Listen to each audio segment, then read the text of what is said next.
ଦୈନିକ 50,000 ଟଙ୍କା ଜମା ଉପରୁ ଉଠିଲା ପ୍ୟାନ୍ କଟକଣା। ଅଧିକ 10 ଲକ୍ଷରୁ ଅଧିକ ଉଠାଣରେ ପ୍ୟାନ୍ କଟକଣା ଏବେ ବାଧ୍ୟତାମୂଳକ ହୋଇଗଲା। ଫର୍ମ 60 ଜାଗାରେ ଫର୍ମ 97 ଯଦି ଆପଣ ପ୍ୟାନ୍ କାର୍ଡ ବ୍ୟବହାର କରୁଛନ୍ତି ତେବେ ଏହି ଖବର ଆପଣଙ୍କ ପାଇଁ ଅତ୍ୟନ୍ତ ଜରୁରୀ।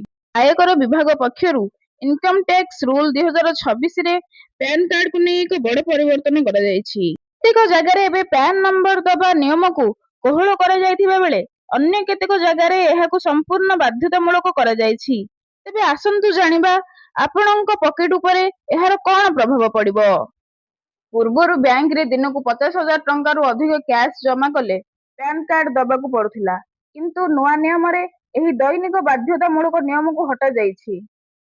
ଏହା ସହିତ ସେଭିଂସ ଆକାଉଣ୍ଟରେ ବାର୍ଷିକ କ୍ୟାଶ ଡିପୋଜିଟର ସୀମାକୁ 2 ଲକ୍ଷରୁ ବଢାଇ ଏବେ ସିଧାସଳଖ 10 ଲକ୍ଷ ଟଙ୍କା କରିଦିଆଯାଇଛି।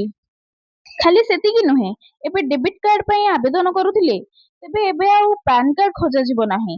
ହୋଟେଲ କିମ୍ବା ରେଷ୍ଟୁରାଣ୍ଟରେ କ୍ୟାଶ ପେମେଣ୍ଟର ସୀମାକୁ ମଧ୍ୟ 50,000ରୁ ଅଧିକ ବଢାଇ 1 ଲକ୍ଷ ଟଙ୍କା ଯାଏଁ କରିଦିଆଯାଇଛି। ଯଦି ଆପଣ ଟ୍ରାକ୍ଟର କିଣୁଛନ୍ତି ତେବେ ଏହାକୁ ପ୍ୟାନ୍ କାର୍ଡ ନିୟମରୁ ବାହାରେ ରଖାଯାଇଛି। ଏବେ ଆସନ୍ତୁ ଜାଣିବା କେଉଁଠି ନିୟମ କଡାକଡି କରାଯାଇଛି।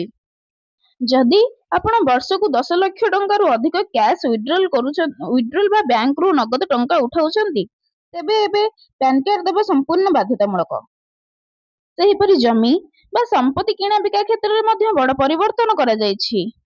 ଯଦି କୌଣସି ସ୍ଥାବର ସମ୍ପତ୍ତି ବା ଇମୁଭେବଲ୍ ପ୍ରପର୍ଟିର ଷ୍ଟାମ୍ପ ଡ୍ୟୁଟିର ମୂଲ୍ୟ 45 ଲକ୍ଷ ଟଙ୍କାରୁ ଅଧିକ ହେଉଛି ଏବଂ ଆପଣ ସେହି ସମ୍ପତ୍ତିକୁ କିଣୁଛନ୍ତି, ବିକୁଛନ୍ତି କିମ୍ବା କାହାକୁ ଗିଫ୍ଟ ବା ଉପହାର ଆକାରରେ ଦେଉଛନ୍ତି ତେବେ ଆପଣଙ୍କ ପାଖରେ ପ୍ୟାନ୍ କାର୍ଡ ରହିବା ନିହାତି ଜରୁରୀ।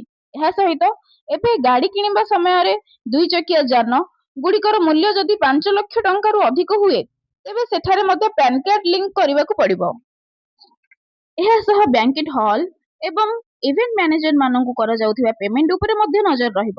ଆୟକର ବିଭାଗର ଆଉ ଏକ ଗୁରୁତ୍ୱପୂର୍ଣ୍ଣ କଥା ହେଲା, ଯେଉଁମାନଙ୍କ ପାଖରେ ପ୍ୟାନ୍ କାର୍ଡ ନଥିଲା ସେମାନେ ବଡ଼ କାରବାର ପାଇଁ ଫର୍ମ 60 ପୂରଣ କରୁଥିଲେ, କିନ୍ତୁ ଆୟକର ବିଭାଗ ଏବେ ଫର୍ମ 60କୁ ବନ୍ଦ କରି ତା ସ୍ଥାନରେ ଫର୍ମ 97 ଆଣିଛି। ତେବେ ମନେ ରଖନ୍ତୁ, ଯଦି ସମ୍ପତ୍ତିର ମୂଲ୍ୟ 45 ଲକ୍ଷରୁ ଅଧିକ ତେବେ ସେଠାରେ ଫର୍ମ ବା କାମ କରିବ ନାହିଁ।